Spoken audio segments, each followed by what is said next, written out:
Hey, Nick here. Okay, so I wanted to show you these battery trays from the 1966 Thunderbird. Now, I don't know about 67s. I don't remember what those look like and up. But as far as 64 through 66,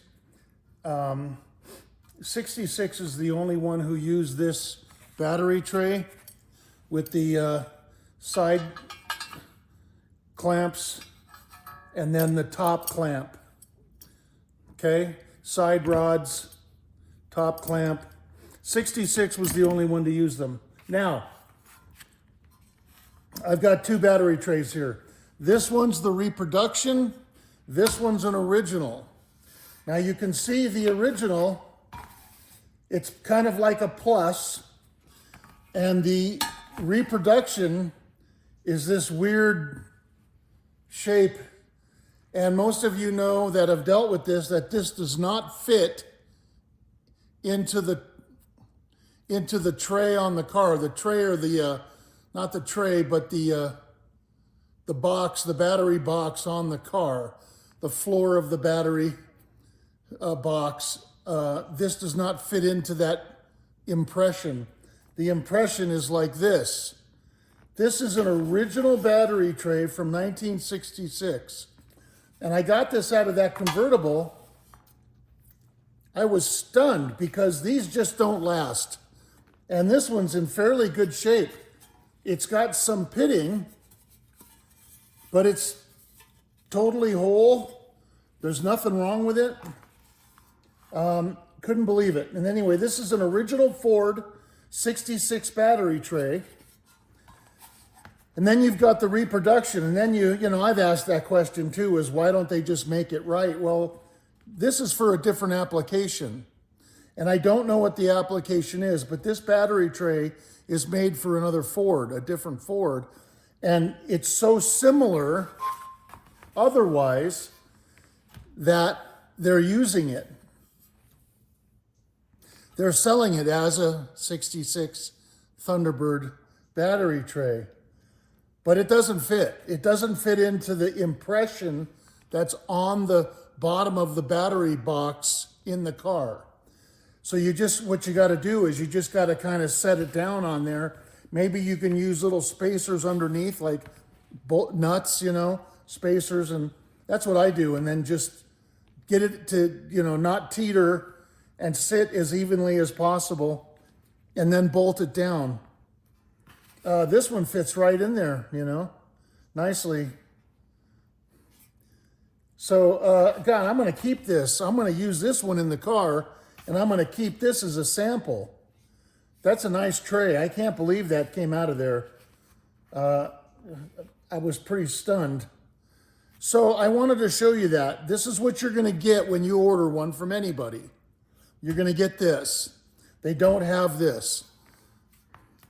And you're just going to have to make it work. Now, I've gone as far as, and this is a mistake, beating this down with a hammer, trying to make it so it'll fit. And all you do is you end up warping the whole tray. I guess you could cut it with a torch a little bit and then weld metal in. I don't know. That's a lot of work. You upset the powder coating if you do that. So, you know, you just got to do the best you can, level it in there, use spacers, bolt it down, and then go from there. Okay, that's a short video. I just wanted to show you that. So just because most people, I didn't even remember what these look like. It's been so long since I've seen an original battery tray. They're always gone. Again, I have to say, I was really shocked taking this out of there. So I didn't even remember what it looked like. So here you go. They're almost identical, you know. All right, so here's what the battery box in the car looks like. The battery compartment box area. So you see the plus sign, see? Same. So that'll fit right in there.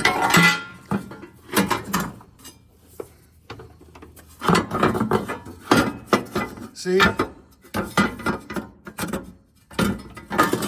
Try it this way. Yeah, this is how it goes. Okay, so look at it, fits right in there. Holes line up. Okay. It's not teetering. Not at all. It's not teetering. I just bumped it. Okay. So that's the correct battery tray. That's what the bottom of the battery compartment should look like. This car is not, this has no rust. That's really unbelievable. I mean, every car has a rusted battery tray. So here's the aftermarket, and that clearly doesn't fit. You can't get it in there. Teeters.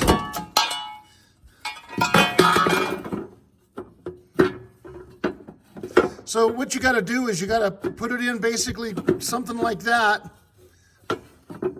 and then put spacers, you know. Sorry. The holes don't really line up. That doesn't line up.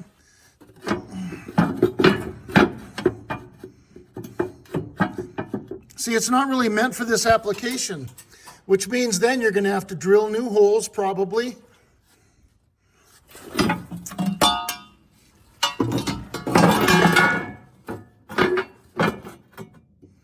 So there you go. Those, now that kind of fits. That fits there, that fits here, that fits here, and that fits. So you could space this up. It's teetering. Jeez. You'd have to space it up on both spots so it's level. And then bolt it down. Get creative. I'm not going to show you guys how to do that. I mean, you just got to figure it out. But I'm just kind of showing you how this works, how the battery, what the problem is with these battery trays. You could even drill a hole here and put a bolt there, here, put a spacer here, and then just call it a day. Whatever you want to do. Make sure it's level.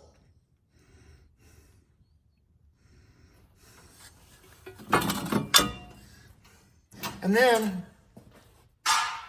you can see these are like cage nuts. Okay, one of them's still there. That's an original. The others are gone.